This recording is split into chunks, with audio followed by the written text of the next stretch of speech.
আপনি কি কখনো রাতের আকাশের দিকে তাকিয়ে ভেবেছেন এই অসীম অন্ধকারে আপনি কে? একটু ভাবুন, এই মুহূর্তে আপনি পৃথিবীর যে বিন্দুটিতে বসে আছেন সেটি একটি গ্রহের উপর, যার ব্যাস মাত্র 12,000 কিলোমিটার। এই গ্রহটি একটি সৌরজগতের অংশ, যেখানে সূর্য থেকে আমাদের দূরত্ব প্রায় 15 কোটি কিলোমিটার। সেই সৌরজগৎটি একটি গ্যালাক্সিতে, মিল্কি ওয়ে, যেখানে রয়েছে প্রায় 400 বিলিয়ন নক্ষত্র। আর মহাবিশ্বে এরকম গ্যালাক্সির সংখ্যা 2 ট্রিলিয়নেরও বেশি। এই বিশালতার মাঝে আপনি একটি ক্ষুদ্র প্রাণী, শ্বাস নিচ্ছেন, ভাবছেন, অনুভব করছেন। কেন?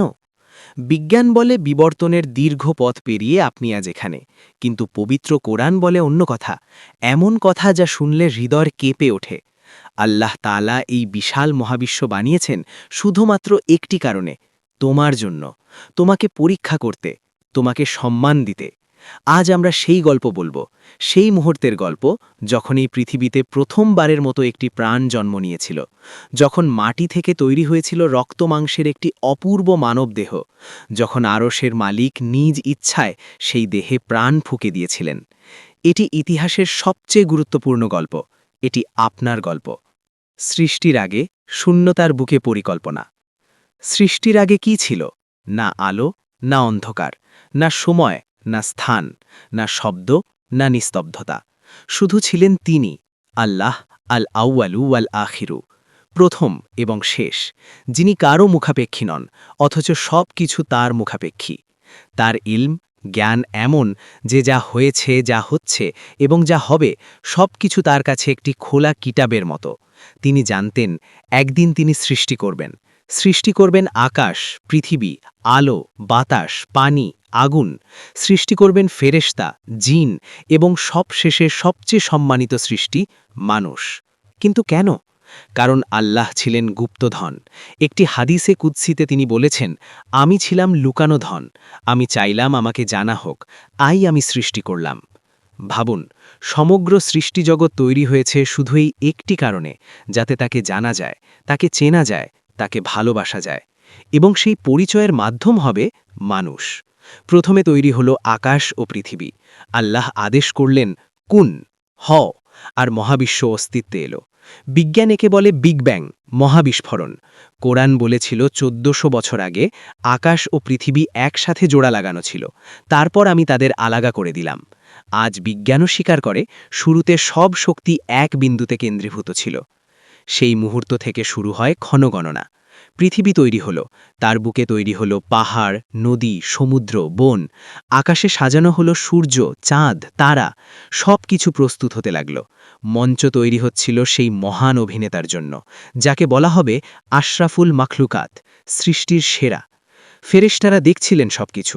তারা আল্লাহের সবচেয়ে বিশ্বস্ত সৃষ্টি, নূরের তৈরি, পাপহীন, নিরলস আল্লাহের তাসবিহ পড়তে থাকা এই পবিত্র সত্তারা জানত না আসছে এমন এক সৃষ্টি যার সামনে তাদেরকেও মাথা নত করতে হবে।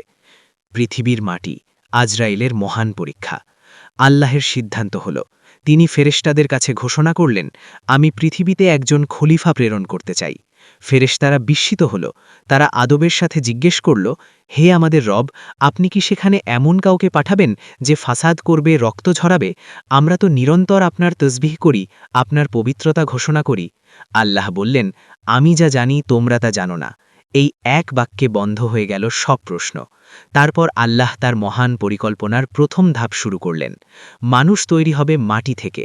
কিন্তু কোন মাটি? পৃথিবীর বিভিন্ন প্রান্তের বিভিন্ন মাটি। লাল মাটি, কালো মাটি, সাদা মাটি, নরম মাটি, কঠিন মাটি। এই বৈচিত্র্যের কারণেই মানুষ বৈচিত্র্যময়। কেউ শ্যামলা, কেউ ফর্সা, কেউ কালো, কেউ লাল, কেউ নরম স্বভাবের, কেউ কঠিন। আল্লাহ পাঠালেন তার 3 প্রধান ফেরেশতাকে, মিকাইল আলাইহিসসালাম, জিবরাইল আলাইহিসসালাম এবং ইসরাফিল আলাইহিসসালাম, পৃথিবী থেকে মাটি সংগ্রহ করতে। কিন্তু পৃথিবী মাটি দিতে রাজি হল না। পৃথিবী আল্লাহের কাছে ফরিয়াদ করল, হে রব, আমি আপনার কাছে আশ্রয় চাই এই মাটি নেওয়া থেকে, কারণ এই মাটি দিয়ে যে সৃষ্টি হবে সে যদি পাপ করে তাহলে তাকে শাস্তি দিতে হবে, সেই শাস্তি আমার বুকেই হবে। ফেরেশতারা ফিরে গেলেন। একে একে ৩ বার পাঠানো হলো ৩ ফেরেশতাকে, এবং ৩ বারই পৃথিবী একই কারণে মাটি দিতে অস্বীকার করল। তখন আল্লাহ পাঠালেন আজরাইল আলাইহিসসালামকে, মৃত্যুর ফেরেশতাকে। আজরাইল আলাইহিসসালাম পৃথিবীর কাছে এলেন।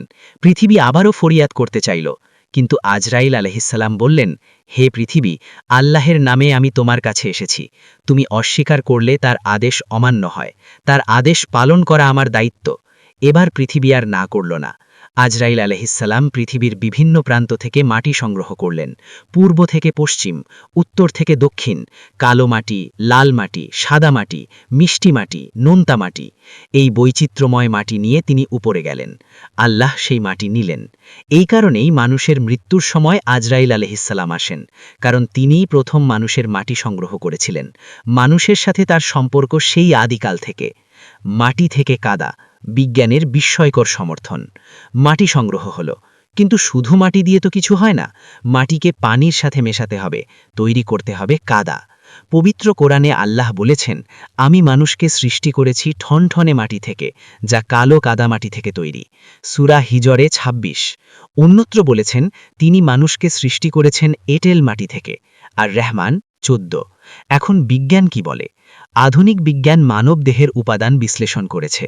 দেখা গেছে মানবদেহে রয়েছে oxygen ৬৫%, carbon ১৮%, hydrogen ১০%, nitrogen ৩%, calcium, phosphorus, potassium, sulphur, sodium, chlorine, magnesium, iron, cobalt, copper, zinc, মোট ২৭টি মৌলিক উপাদান। এই একই উপাদান পৃথিবীর মাটিতে পাওয়া যায়। মানুষের শরীরে যে লৌহ আছে তা পৃথিবীর মাটির লৌহের মতো। মানুষের শরীরে যে ক্যালসিয়াম আছে হাড়ে, দাঁতে, তা পৃথিবীর চুনাপাথরের মতো। মানুষের শরীরে যে লবণ আছে রক্তে, ঘামে, তা পৃথিবীর সমুদ্রের লবণের মতো। বিজ্ঞানীরা বলছেন, মানুষের দেহের পিএইচ লেভেল, লবণাক্ততার মাত্রা এবং ইলেকট্রোলাইটের ভারসাম্য পৃথিবীর মাটি ও পানির সাথে আশ্চর্যজনকভাবে মিলে যায়। কোরআন সেই কথাই বলেছিল, মানুষ মাটি থেকে এবং মরলে মাটিতেই ফিরে যাবে। সুবহানাল্লাহ। কিন্তু শুধু কাদা তো মানুষ নয়, কাদাকে আকৃতি দিতে হবে। আল্লাহ নিজ হাতে সেই কাদাকে গড়লেন মানুষের রূপে। ২ চোখ, ২ কান, একটি নাক, একটি মুখ, ২ হাত, ২ পা, একটি মস্তিষ্ক, যাই মহাবিশ্বের সবচেয়ে জটিল সিস্টেম, একটি হৃদয় যেখানে থাকবে ভালোবাসা, ভয়, আশা, স্বপ্ন। সেই মূর্তি তৈরি হলো, কিন্তু এখনও নিষ্প্রাণ। সেই কাদার মানুষটি পড়ে আছে, শুধু অপেক্ষা করছে প্রাণের স্পর্শের জন্য। ইবলিসের অহংকার, ইতিহাসের সবচেয়ে বড় ভুল। এই সময় ঘটল এক নাটকীয় ঘটনা। ইবলিস, সে ছিল জিন জাতির সৃষ্টি, আগুন থেকে তৈরি। কিন্তু হাজার হাজার বছর ধরে সে এত বেশি ইবাদত করেছিল যে আল্লাহ তাকে ফেরেশতাদের সাথে আসমানে থাকার অনুমতি দিয়েছিলেন। সে ফেরেশতাদের সাথে মিলে আল্লাহের তাসবিহ করত। তার ইলম ছিল বিশাল, তার ইবাদত ছিল অগণিত। পৃথিবীর এমন কোনো জায়গা নেই যেখানে সে সিজদা করেনি বলে হাদিসে বর্ণিত। সে ভাবত আল্লাহের সবচেয়ে প্রিয় সৃষ্টি সে, কিন্তু সে জানত না অহংকার ছিল তার হৃদয়ের গভীরে লুকিয়ে। সে মূর্তিটি দেখল এবং বুঝল এই সৃষ্টিকে আল্লাহ বিশেষ সম্মান দিতে চলেছেন। ইবলিসের ভেতরে জ্বলে উঠল ঈর্ষার আগুন। সে মূর্তিটির চারদিকে ঘুরল, ভেতরে ঢুকল, বের হল, অনুভব করল এটি ফাঁপা, ভেতরে কিচ্ছু নেই। তখন সে বলল, এটি আমার চেয়ে দুর্বল। আমি আগুনের তৈরি, শক্তিশালী, দীপ্তিমান। এটি মাটির তৈরি, হীন, নীচ। আর তখনই ইবলিস মনে মনে সিদ্ধান্ত নিল, যদি আল্লাহ এই সৃষ্টিকে সম্মান দেন, সে সিজদা করবে না। কারণ অহংকারের এই বিষ একবার হৃদয়ে ঢুকলে হাজার বছরের ইবাদতও তাকে রক্ষা করতে পারে না। এই গল্পে আমাদের জন্য একটি বিশাল শিক্ষা আছে। আমরা হয়তো নামাজ পড়ি, রোজা রাখি, হজ করি, কিন্তু যদি মনে অহংকার থাকে তাহলে সব ইবাদত বৃথা হতে পারে। ইবলিস এই ভুলই করেছিল। সে ইবাদত করত, কিন্তু নিজের শ্রেষ্ঠত্বের অহংকার তার বুকে পুষে রাখত। রূহ ফুঁকে দেওয়া, জীবনের প্রথম মুহূর্ত। মাটির মানুষ প্রস্তুত, সময় এলো। আল্লাহ তার রূহ, প্রাণ ফুঁকে দেওয়ার সিদ্ধান্ত নিলেন। কোরআনে আল্লাহ বলেছেন, যখন আমি তাকে সুষম করব এবং তার মধ্যে আমার রূহ ফুঁকে দেব, তখন তোমরা তার সামনে সিজদায় পড়ে যাও। সূরা হিজর ২৯। সেই মুহূর্তটি কল্পনা করুন। নিথর পড়ে আছে মাটির মানুষটি, হাজারো ফেরেশতা দুলে দাঁড়িয়ে। ইবলিস পাশে ঘুরছে কৌতূহলে এবং ঈর্ষায়। তারপর আল্লাহের পক্ষ থেকে রূহ নেমে এলো। প্রথমে মাথায় পৌঁছল। আদম আলাইহিসসালামের চোখ খুলল, আলো দেখলেন প্রথমবার। চারদিকে তাকালেন, কি অসীম সুন্দর এই জগৎ। রুহ নিচে নামছে, নাকে পৌঁছল। আদম আলাইহিসসালাম নিলেন প্রথম শ্বাস, হাঁচি দিলেন এবং তার মুখ থেকে বের হল আলহামদুলিল্লাহ, সুবহানাল্লাহ। মানুষের প্রথম কথা ছিল আল্লাহের প্রশংসা। আল্লাহ জবাব দিলেন, ইয়ারহামুকাল্লাহ, আল্লাহ তোমার উপর রহম করুন। রুহ আরও নিচে নামছে, বুকে পৌঁছল, হৃদয় ধরধর করে উঠল, পেটে পৌঁছল, ক্ষুধা অনুভব হল। পায়ে পৌঁছনোর আগেই আদম আলাইহিসসালাম উঠে বসার চেষ্টা করলেন। হাদিসে বর্ণিত আছে, রুহ পুরো শরীরে পৌঁছনোর আগেই আদম আলাইহিসসালাম উঠে দৌড় দিতে চেয়েছিলেন, কারণ জান্নাতের ফল দেখে লোভ লেগে গেছিল। আল্লাহ বললেন, ধৈর্য ধরো, তোমার সৃষ্টি তাড়াহুড়া থেকে। সূরা আম্বিয়া ৩৭। মানুষ তাড়াহুড়োর সৃষ্টি। এই ঘটনা থেকে বোঝা যায়, মানুষের মধ্যে তাড়াহুড়োর স্বভাব একেবারে সৃষ্টি থেকেই। আদম আলাইহিসসালাম পূর্ণ মানুষ হলেন, ৬০ হাত লম্বা, আকাশ ছোঁয়া উচ্চতা, অপূর্ব সুন্দর চেহারা, আল্লাহের নূরে আলোকিত মুখমণ্ডল। তিনি দাঁড়ালেন, মহাবিশ্বের প্রথম মানুষ। আদম আলাইহিসসালামের শ্রেষ্ঠত্ব, ইলমের পরীক্ষা। ফেরেশতারা দেখছিল। তখন আল্লাহ বললেন, আমি তোমাদের বললাম না যে আমি আকাশমণ্ডলীয় পৃথিবীর